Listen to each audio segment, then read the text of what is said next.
당신의 삶에 쉼이 없는 이유, 당신의 삶에 쉼이 없는 이유라는 제목을 가지고서 오늘 말씀 함께 나누도록 하겠습니다. 어떻게 휴가는 다 잘 다녀오셨어요? 예. 주말에는 잘 쉬고 계십니까? 예.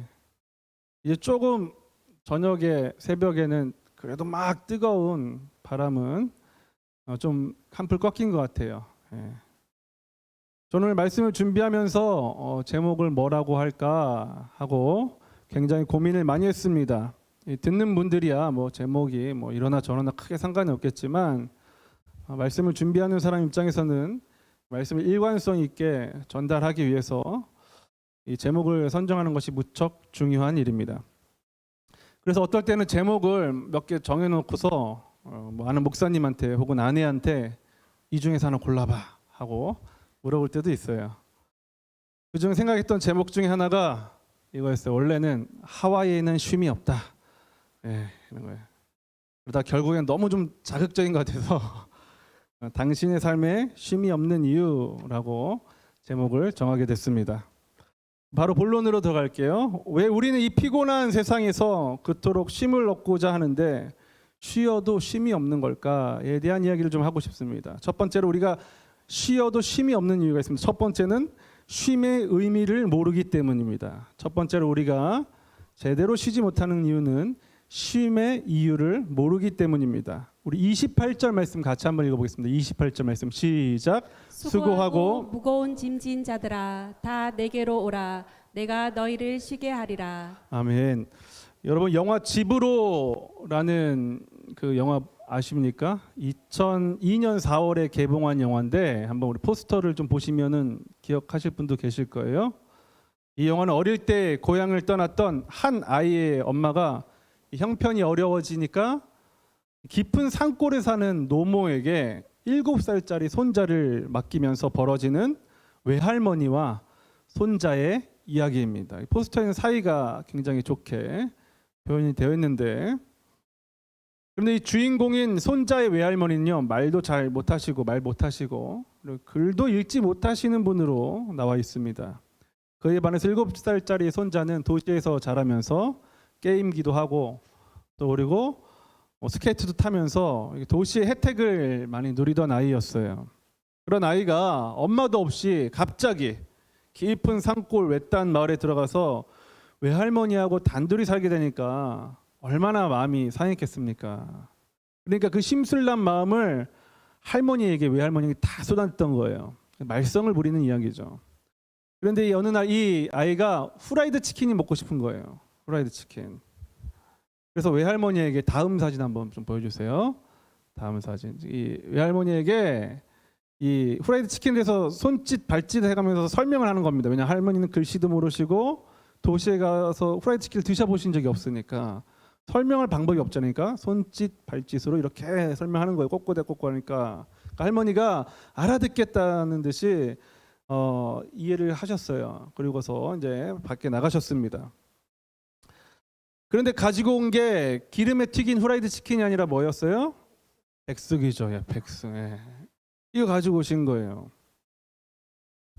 할머니는 이 후라이드 치킨을 본 적도 없으시고 드셔보신 적도 없으니까 이렇게 설명하니까 닭이긴 닭이니까 자기가 아는 것 중에서 제일 좋은 걸로 하신 거예요. 이게 바로 백숙이었어요. 그러니까 이 아이가 어땠겠습니까? 마음이 안 좋았겠죠. 예. 소통도 되지 않았고 당연히 아이는 실망하게 됩니다. 어쩌겠습니까? 본 적도 없고 맛본 적도 없는 튀긴 닭을 어떻게 만들겠어요? 우리의 쉼도 이와 같습니다. 우리가 생각하는 쉼과 하나님이 생각하시는 쉼, 성경이 말하는 쉼이 차이가 있다는 거예요. 공통점도 있지만 결정적인 차이가 있다는 겁니다. 우리는 고작해야 우리가 알고 있는 경험하는 선에서 쉼에 대해서 이해를 하는 거예요. 여러분 쉼 하면 어떤 이미지가 떠오르십니까? 저 휴양지나 유명한 관광지에서 여행하는 것, 그렇죠? 제가 거제에 왔다 그러니까 뭐 여기서 쉬고 있는 줄 알아요. 혼자 봐도 가본 적도 없습니다. 여태껏. 뭐 우리 권사님이 억지로 데려가셔가지고 한번 그때 밥 먹으러 같이 간 거지. 뭐 같이 가자고 하셔가지고 간 거지. 한 번도 제대로 가본 적이 없어요, 바다를. 저도. 근데 보니까 거제 사시는 분들도 잘 바다 안 가시잖아요, 그렇죠? 근데 도시 사람들은 다 거제 사람들은 바다에서 맨날 이렇게 휴양하면서 이렇게 지내는지 아는 거죠. 예. 이게 사람들이 생각하는 휴양의 생각, 쉼의 생각인 거예요. 어느 작가의 표현에 따르면은 쉰다는 건 이런 거래요. 방바닥에 대자로 누워서 시원한 바람 맞으면서 낮잠 자는 게 쉼이라는 거예요. 저는 되게 공감됐어요. 저 이거 되게 좋아하거든요. 예. 그렇다면 성경은 쉼에 대해서 어떻게 이해할까요? 어떻게 이야기하냐 이거 쉼에 대해서. 우리 누가복음 12장 18절부터 20절을 보면요. 예수님께서 한 부자를 비유로 들면서 인간이 가지고 있는 쉼에 대해서 언급한 부분이 있습니다. 이 비유에 등장하는 부자가요. 재물을 많이 모았는데 너무 많이 모아가지고 창고를 확장할 상황에 놓여 있었습니다. 그래서 부자가 자기 자신에게 하는 말인데요. 같이 한번 읽어볼게요. 누가복음 12장 18절부터 20절. 먼저 18절과 19절 말씀 같이 읽어볼게요. 시작. 이렇게 해야겠다. 지금 있는 창고를 부수고 더 크게 지어 내 모든 곡식과 물건을 거기에 쌓아 두어야겠다. 그리고 나서 내 영혼에게 말하겠다. 영혼아, 여러 해 동안 쓸 물건을 많이 쌓아 두었으니 편히 쉬고 먹고 마시고 즐겨라. 어떻습니까? 이 노란 글씨 보이세요? 편히 쉬고 먹고 마시고 즐겨라. 여러분, 우리가 생각하는 쉼의 핵심적인 내용 아니에요? 그렇죠? 네, 우리는 편히 쉬고 먹고 마시고 즐기고 싶어 합니다. 네. 이 욕구가 잘못된 욕구는 아닙니다. 당연히 우리가 원할 수 있는 욕구입니다. 근데 여기까지 읽으니까 이 말씀이 보니까 어떤 생각이 드세요? 제가 맞춰볼까요? 부럽다. 네. 그 생각 아니에요, 그렇죠? 네, 부럽다. 저는 그랬어요. 부럽다. 그런데 뒤에 하나님께서 이런 생각을 가진 부자에게 하신 말씀이 있어요. 같이 한번 읽어볼게요. 20절 말씀입니다. 시작. 그러나 하나님께서 그에게 말씀하셨다. 이 어리석은 사람아, 오늘 밤 내 영혼을 내게서 찾을 것이다. 그러면 내가 너를 위해 장만한 것들을 다 누가 갖게 되겠느냐? 하나님 편히 쉬고 먹고 마시고 즐기려는 부자에 대해서 뭐라고 평가하십니까? 어리석은 사람. 이 본문을 통해 사람들이 쉼에 대해서 가지고 있는 생각, 곧 먹고 마시고 즐기는 것이 편히 쉬는 것과 연관성이 있다는 것을 보여주는 거죠. 어떻습니까? 우리가 평소에 가지고 있는 생각과 휴식과 생각이 비슷하죠? 예. 우리가 가지고 있는 쉼, 휴식에 대한 생각과 크게 다르지 않다고요. 그런데 주님 뭐라고 하셨다고요? 이 어리석은 사람아.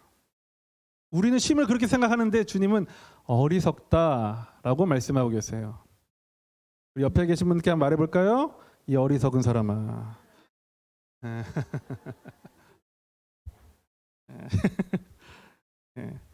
물론 이 말씀은 인생의 유한한 인생 앞에서 재물을 대하는 태도에 대해서 하신 말씀이긴 합니다. 그러나 우리가 생각하는 쉼에 대해서 한번 통찰해 볼 수 있는 좋은 말씀입니다.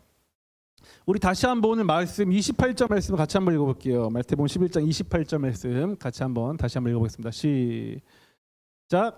수고하고 무거운 짐진 자들아, 다 내게로 오라. 내가 너희를 쉬게 하리라.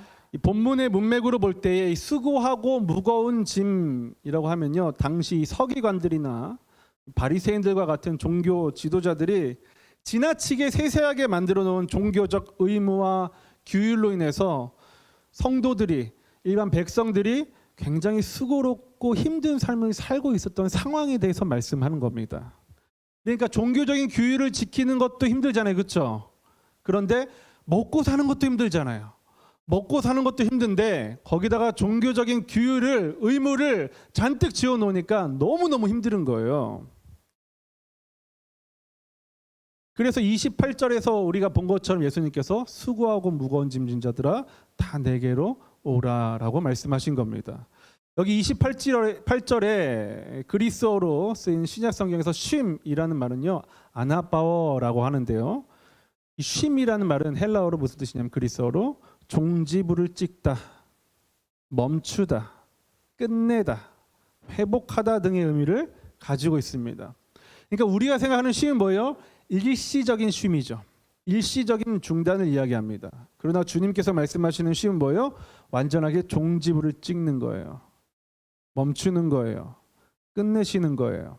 이게 주님께서 말씀하시는 쉼입니다. 그렇다면 이제 우리가 쉼에 대해서 알았어요. 그렇죠? 그럼에도 불구하고 우리에게 왜 삶에 쉼이 없을까? 두 번째입니다. 쉼이 없는 곳에서 쉼을 찾기 때문입니다. 두 번째로 쉼이 없는 곳에서 쉼을 찾기 때문입니다. 우리 28절 말씀 같이 한번 읽어볼게요. 28절 말씀 시작. 수고하고 무거운 짐진 자들아 다 내게로 오라. 내가 너희를 쉬게 하리라. 여러분 우리에게 왜 쉼이 필요합니까? 왜 쉼이 필요하시죠? 벌써 쉬고 계시는 분이 계셔요. 지금 말씀하고 있는데 그러면서 깊이 쉬고 계시는 분들이 계십니다. 냅두세요. 얼마나 피곤하면 그러겠어요. 그렇죠? 우리가 지난주에도 말씀을 나눴지만 예수님께서도 수고하신 후에 피곤하시니까 배에서 주무셨잖아요. 그렇죠? 여기 배라고 생각해 보세요. 그렇죠? 주무실 수 있는 거죠. 이따가 풍랑이 불어 닥칠 수도 있습니다. 우리 한번 옆에 계신 분들 아까 이제 어리석은 사람이라고 했으니까 이번에 한번 위로 한번 해주겠습니다. 한 주 동안 살아내느라 수고 참 많으셨습니다. 숨 쉬느라 수고 많았습니다. 살아보니까 알겠어요. 숨만 쉬는데 돈 들어가더라고요. 그렇죠? 숨 쉬는데 돈 들어가더라고요. 많이 들어가요. 5식구잖아요. 5명 숨 쉬는데 돈 많이 들어가요. 많이 수고해야 돼요. 저는 뭐 수고한 대로 먹고 사는 사람은 아닙니다만 우리가 다 수고한 대로 먹고 살아야 되잖아요. 그렇죠? 그러니까 숨 쉬는데 돈 많이 들어가요. 그러니까 얼마나 힘들겠어요. 그런데 우리 성도님들 보니까 숨을 좀 많이 쉰 것 같아요. 누가 그러더라고요. 숨만 쉬어도 살찐다고. 숨을 많이 쉰 것 같으세요? 뱃속에 많이 저장해 두셨죠. 오늘 말씀 28절을 보니까 수고하고 무거운 짐진 자들아 다 내게로 오라 내가 너희를 쉬게 하리라 라고 말씀하셨어요. 유명한 말씀이죠. 그렇죠? 초청하신 거예요. 누굴 초청하셨어요? 수고하고 무거운 짐진 자들 초청하셨습니다. 그러니까 숨 쉬는 모든 사람들이에요. 숨 쉬는 거 수고로 하는 일이잖아요. 무척 힘든 일이잖아요. 모든 사람을 초청하셨다고요. 그런데 거기에 응답하는 사람이 있고 응답하지 않는 사람이 있어요.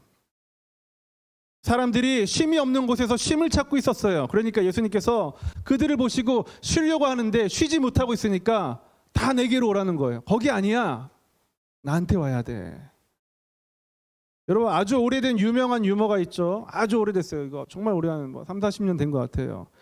요즘 젊은 친구들은 잘 모를 수 있으니까 추억을 새록새록 떠올리면서 한번 벌써 웃고 계시는 분들이 계시는데 여러분 주인공 이름만 말하면 다 아실 거예요. 프랑스의 초대 황제 나폴레옹 이야기입니다. 아시겠죠? 나폴레옹이 이탈리아에 주둔한 오스트리아군과 싸우기 위해서 병사들과 함께 높고 험난한 알프스 산맥을 넘은 이야기는 이 세계사에서 굉장히 유명한 이야기입니다. 그런데 그렇게 힘들게 부하들과 함께 봉우리 올라가서 나폴레옹이 이렇게 말했다 그러죠. 여기가 아닌가벼. 그래서 다시 죽을 힘을 다해서 옆 봉우리로 옮겨갔는데 그 봉우리 올라가서 보니까 다시 나폴레옹이 이렇게 이야기했다 그러죠. 아까 거긴가벼. 되게 오래됐잖아요. 그렇죠? 최불암 시리즈의 거의 그런 최불암 시리즈 아시는지 모르겠는데 우리가 생각하는 쉼을 쉬고 오면 진짜 쉼이 있냐 이거예요. 딱 올라갔어요. 진짜 쉼이 있습니까? 제가 경험해 보니까 즐겁게 여행하고 오면 더 피곤해요. 일상이 일단 바이올리듬이 한번 흐트러지고 복귀하느냐고 힘 빠지고 복귀한 다음에 짐 풀고 빨래하고 정리하고 또다시 일상의 수고가 생기니까 쉰다고 갔는데 쉼의 의미는 다 사라지고 다시 또 새로운 피곤이 몰려오게 된다 이겁니다. 그래서 여러분 일시적인 쉼을 쉬고 싶다면 하와이나 세부 같은 곳으로 가시면 되죠. 그건 일시적이다 이거예요. 일시적이다. 돌아오면 끝나니까요. 그런데 그런 사람들을 향해서 예수님께서 오늘 말씀을 통해서 이야기하시는 거예요. 얘들아 거기 아닌가벼. 거기 아니야. 여기로 와. 거기는 쉼이 없어. 너희들이 쉴 곳을 찾아간 곳에서는 너희를 쉬게 해줄 능력이 없어. 사랑하는 성도 여러분, 예수님이 계신 곳에 쉼이 있습니다. 이걸 아셔야 돼요. 그렇기 때문에 진짜 쉼으로 우리의 모든 수고를 종결하고 싶다면요, 종지부를 찍고 싶다면, 예수님 말씀대로 그 쉼을 하고 싶다면 예수님께로 가셔야 합니다. 예수님이 오라고 하신 거면요, 책임지시겠다는 말이에요. 일로 와봐 이러면은 책임지시겠다는 뜻이에요. 일로 와봐. 왜 불렀어요? 그냥 불러봤어. 이런 게 아니란 말이에요. 책임지시겠다는 거예요. 여러분, 아무것도 없으면서, 예수님이 능력도 없으면서 이런 말씀하셨겠습니까? 이 페이지 처치 신재용 목사님이 그런 표현하시더라고요. 예수님이 자신 있으신 거래요. 부르셨을 때는 자신 있으니까 부르신 거라는 거예요. 맞아요. 그러니까 우리는요, 예수님이 우리를 쉬게 해주시겠다는 능력에서 나오는 그 자신감을 믿으시면 되는 거예요. 그러니까 우리의 어떠함을 믿는 게 아니라 예수님의 그 자신감, 예수님의 그 능력을 믿는 겁니다. 그걸 못 믿는 사람들은 어떻게 합니까? 초청을 거절하죠. 여러분, 거절하지 마세요. 믿어보세요. 그리고 믿고 맡겨보십시오. 여러분, 많이 맡기는 사람일수록 많이 맛볼 수 있습니다. 적게 맡기는 사람일수록 적게 맛볼 수밖에 없는 거예요. 그리고 삶을 던져보세요. 과감해져 보래요. 과감해질수록 많이 누릴 수 있다는 거예요. 여러분, 오늘 이 말씀이 진짜인지 아닌지 여러분 한번 경험해 보십시오. 여러분, 수고하고 무거운 짐에 대해서 잘 설명하고 있는 본문이 구약 성경에도 있는데요, 시편 9장 9절에도 잘 나타나 있어요. 시편 9장 9절 말씀 같이 한번 읽어볼게요. 시작. 여호와는 억압받는 사람들의 피난처이시며 환난 때 피할 요새십니다. 여호와는 억압받는 사람들의 피난처이시며 환난 때 피할 요새십니다 라고 이야기하죠. 여기서 중요한 단어가 세 가지 있는데요, 억압, 피난처, 환난이라는 단어예요. 하나씩 제가 한번 이거 좀 띄워놔 주세요. 먼저 피난처라는 말을 볼게요. 이 말은요, 히브리어로 사가브라는 말인데, 단어를 사용하는데 높다라는 의미를 가지고 있습니다. 무슨 의미를 가진다고요? 높다. 피난처는 높다라는 의미를 가지고 있어요, 히브리어에서. 그리고 억압은요, 히브리어로 고통에 짓눌리다, 무언가 위에 무거운 짐을 얹는 것을 바로 억압이라고 이야기합니다. 그리고 환란이라는 말은 히브리어로 차르라고 하는데, 이는 묶여 있다라는 뜻을 가지고 있어요. 무슨 뜻을 가지고 있다? 환란이 묶여 있다. 환란 당하면 우리가 마음이 묶여 있지 않습니까? 삶이 묶여 있잖아요. 그런 의미인 거예요. 그러니까 이 시편 9장 9절은요, 짓눌려 있고 무거운 짐을 지고 그런 상황에 묶여 있는 자들을 들어서, 그런 상황에서 벗어나게 높이 들어서 가장 안전한 곳, 피난처로 올려주신다라는 뜻이에요. 여러분, 우리가 간혹 비행기를 타면은 이 폭풍이나 난기류를 만날 때가 있습니다. 그렇죠? 그럼 비행기가 심각하게 흔들립니다. 그럼 이제 생명의 위협을 얻게 되잖아요. 그렇죠? 비행 기체가 굉장히 불안한 상태에 놓이게 됩니다. 그러면 조종사들이 어떤 선택을 합니까? 여러 선택을 하겠지만 그중 이런 선택을 하는 거예요. 보도를 높여서 올라갑니다. 쭉 올라가요. 더 높은 곳으로 올려서 비행합니다. 그럼 어떻게 되냐면 폭풍 위에 비행기가 올라 있게 돼요. 폭풍 위에.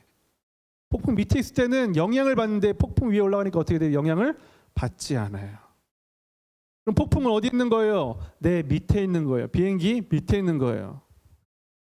이게 바로 피난처입니다.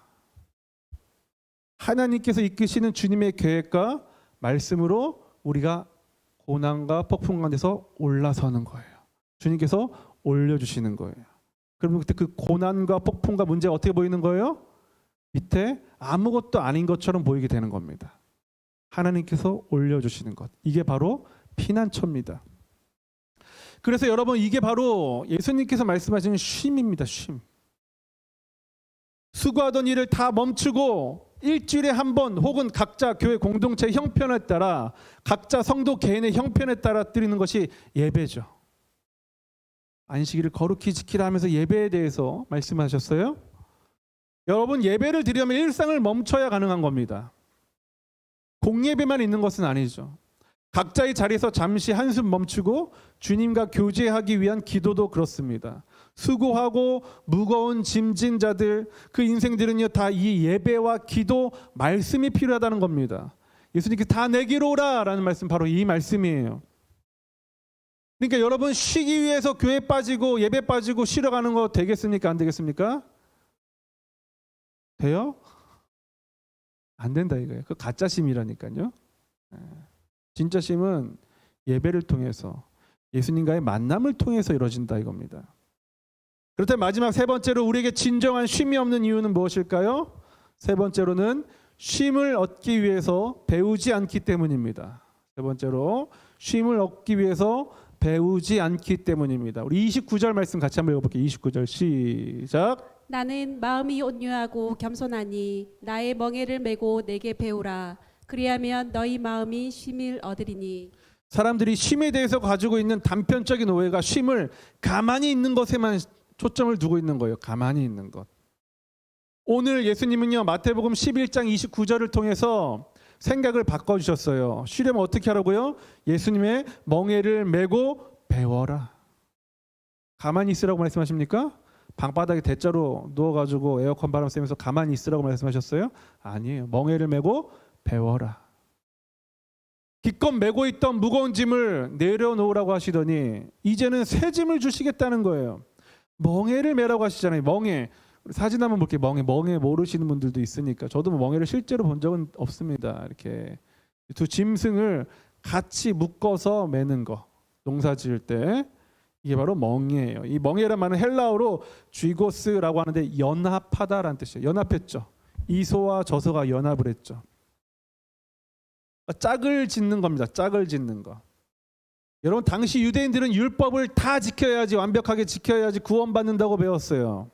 그러나 율법을 완벽하게 지킬 자가 누가 있겠습니까? 여러분, 10계명의 제1계명이 너는 나 외에는 다른 신들을 내게 두지 말아라 입니다. 사진 내리셔도 됩니다. 그럼 어때요? 우리는 이 첫 계명부터 못 지키는 거예요. 나 외에 다른 신 다 섬기시잖아요. 그렇죠? 까발라 볼까요 또? 설교가 좀 길어져요. 그러니까 여기 까발리진 않을게요. 첫 계명부터 못 지킵니다. 여러분, 내 부모를 공경하라 이 말씀 잘 지키시는 분 계십니까? 잘 지키시는 분도 계실 거고 아닌 분도 계셔요. 누누이 말씀드리지만 효자 있죠, 집안에. 부모 공경하는 효자. 아내 입장에서 효자 속 터져요, 안 터져요?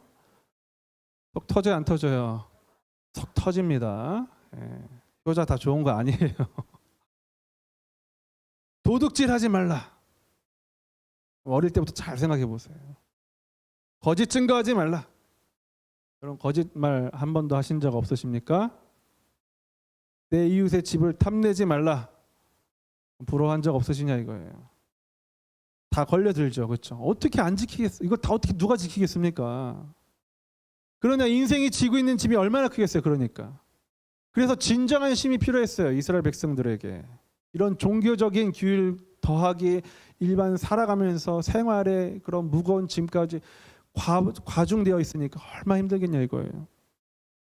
가뜩이나 무겁고 힘든 인생에 이런 종교적 의무까지 지우고 감시하듯이 책망을 하니까 더 무겁다 이 말입니다.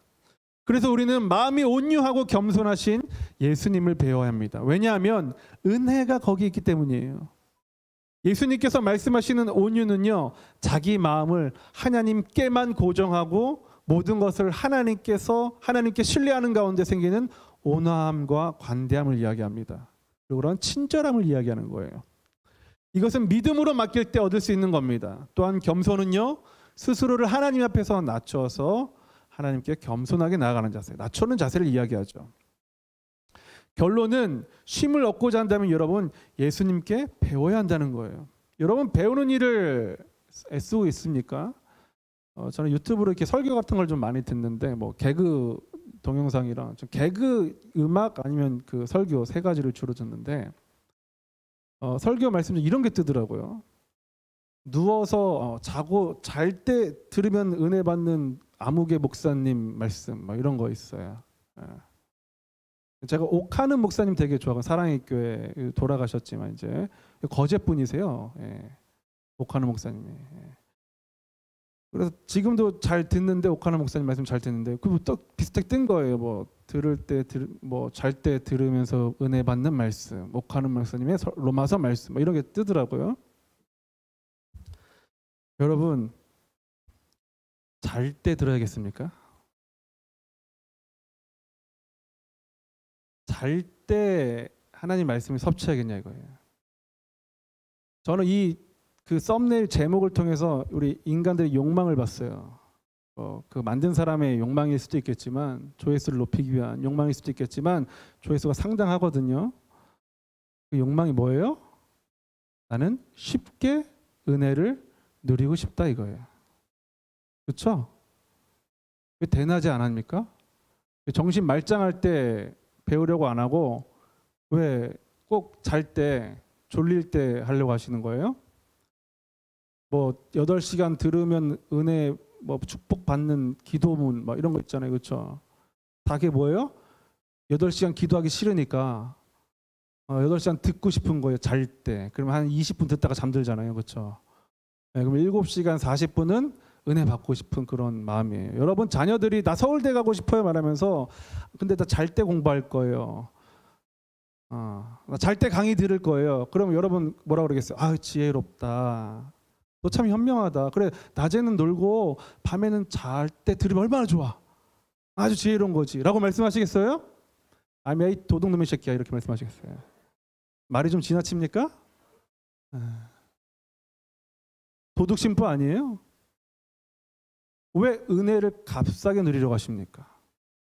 예수님께서는 십자가에서 지신 그 은혜를 생명을 바쳐서 주신 거예요. 생명을 바쳐서. 근데 우리는 물론 우리가 구원은 은혜로 받지만 우리의 거룩한 삶과 배움을 통해서 성숙해져 가는 것들은 우리가 시간과 마음과 물질을 투자하지 않으면 성장이 되지 않습니다. 절대로. 근데 왜 잘 때 누리려고 하시냐고요. 여러분 자녀들한테 뭐라 하지 마세요. 나 이거 영상 안 봤는데 왜 나한테 뭐라 그래. 그러실 수도 있지만 그러니까 우리의 마음이 그거 아니냐 이거예요. 혹하지 않아요. 혹하지 않아요. 여러분 딱 8시간 은혜 받는 기도 8시간 기도를 하세요.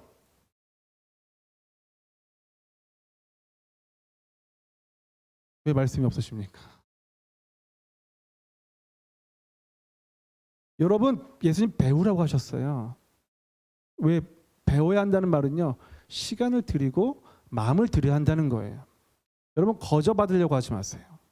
다시 말씀드립니다. 은혜는 구원은 우리가 거저 받았지만 성숙하고 더 풍성한 삶을 누리는 건 우리가 배움으로 통해서 얻을 수 있는 거예요. 진짜 쉼을 누리고 싶으시면 방바닥에 누워가지고 그거 듣지 마시고 여러분이 열심히 암송하고 여러분 열심히 배우고 여러분 열심히 기도하실 때 받을 수 있는 거예요. 여러분 우리가 요즘에 성경 공부 쉬고 있으니까 어떻게 진정한 영혼의 쉼을 누리고 계십니까? 그렇지 않죠? 쉬니까 어떻게 돼요? 우리 영도 쉬고 있어요. 일주일에 한 번 예배 드리는 거 소중한데요. 일주일에 한 번 예배 드리는 걸로 안 돼요. 왜 여러분 수요 예배, 금요 예배가 생긴 줄 아세요? 새벽 예배가 생긴 거? 우리 믿음의 조상들이 우리 지독하진 한국 사람들이. 그러니까 믿음의 우리 조상들이 선조들이 믿음의 선배들이 일주일에 한 번 예배니까 부족한 거예요. 그러니까 모여서 수요일 날 예배하고 금요일 날 예배했는데 이것도 부족하네. 아침에 일찍 일어나가지고 당신 농경사회였으니까 한 4시, 5시, 3시면 다 일어나잖아요. 그러니까 그때 일어나가지고 제일 첫 시간 하나님께 드리겠다 이거예요. 그렇게 하루를 시작해야지 내 영혼이 살아나겠다 하니까 그렇게 시작된 겁니다. 그러니까 경험해 본 거예요. 일주일에 한 번은 부족하다. 약하다. 배워야겠다. 애써야겠다. 힘써야겠다. 거저 먹지 않으려고. 그러니까 우리 믿음의 조상들, 우리 신앙의 선배들은 그 수고를 통해서 우리 대한민국이 어마어마한 신앙의 강국이 됐습니다. 대한민국은 세계에서 가장 내놓으라는 기독교 강국이에요. 지금도. 쇠퇴하고 있지만. 왜 쇠퇴하는지 아세요? 너무 세련되어지고 있어요. 세련되어진다는 말은 좋은 말로 적게 한다 이거예요. 적게 한다. 신앙은요 세련되지 않아도 돼요. 신앙은요 단순 무식한 게 최고입니다. 배우고 힘쓰는 거예요. 사랑하는 성도 여러분, 말씀을 마치겠습니다. 여러분 성경 공부 신청서 받으셨죠? 무거운 짐을 지어드리겠습니다. 멍에를 지어드리겠다고요. 근데 주님이 주시는 거예요. 주님. 여러분 주님께 가야지 쉼을 얻는다 그랬잖아요. 그렇죠? 다 내게로 오라 그랬는데 말씀을 모르면 어떻게 할 거예요? 예수님이 어떤 분이신 줄 알아야죠. 하나님 생각이 무엇인지 알아야지 우리가 진정한 쉼을 누리지 않겠냐고요. 그런데 뭣도 모르면서 어떻게 하겠어요? 뭐 8시간 자면서, 아이고 자빠져라는 말이 나올 뻔했네. 자면서 그걸 유튜브 틀어놓으면 그게 되겠습니까? 안 되죠.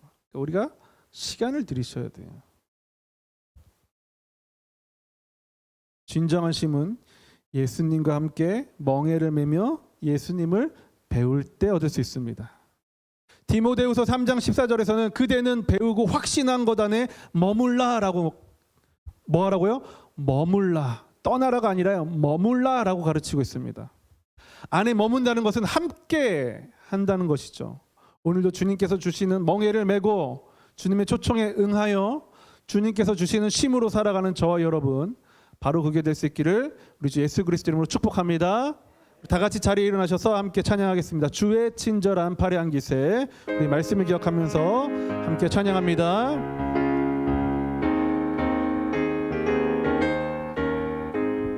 주의 친절한 팔의 안기세 우리 마음이 평안하리니 항상 기쁘고 복이 되겠네. 영원하신 팔의 안기 주의 팔에 그 크신 팔의 안기세 주의 팔에 영원하신 팔의 안기세 날이 갈수록 주의 사랑이 두루 광명하게 비치고 천성 가는 길 편히 가리니 영원하신 팔의 안기 주의 팔에 그 크신 팔의 안기세 주의 팔에 영원하신 팔에 주의 보좌로 나아갈 때에 기뻐 찬미 소리 외치고 겁과 두려움 없어지리니 영원하신 팔에 주의 팔에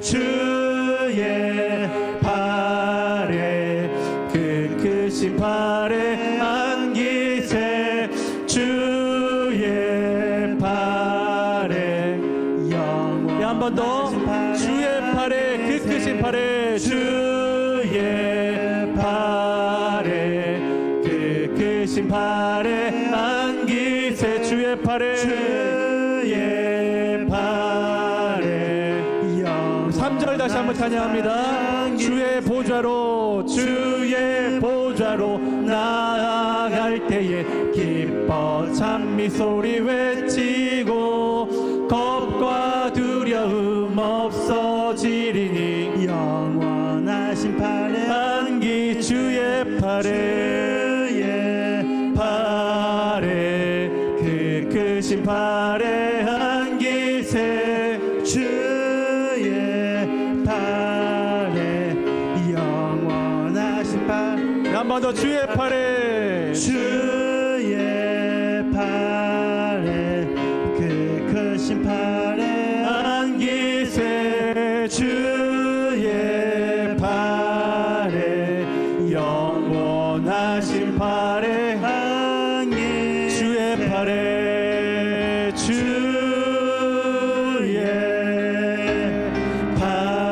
그 크신 팔에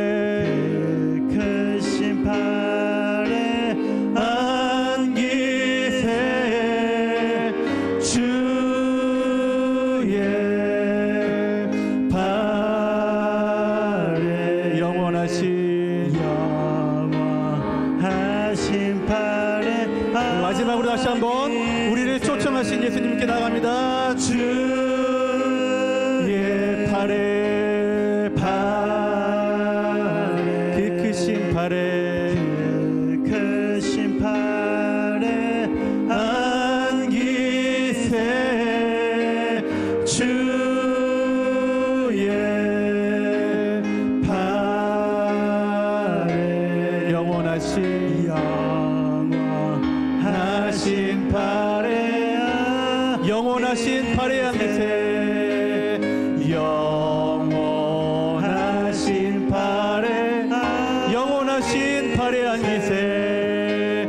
영원히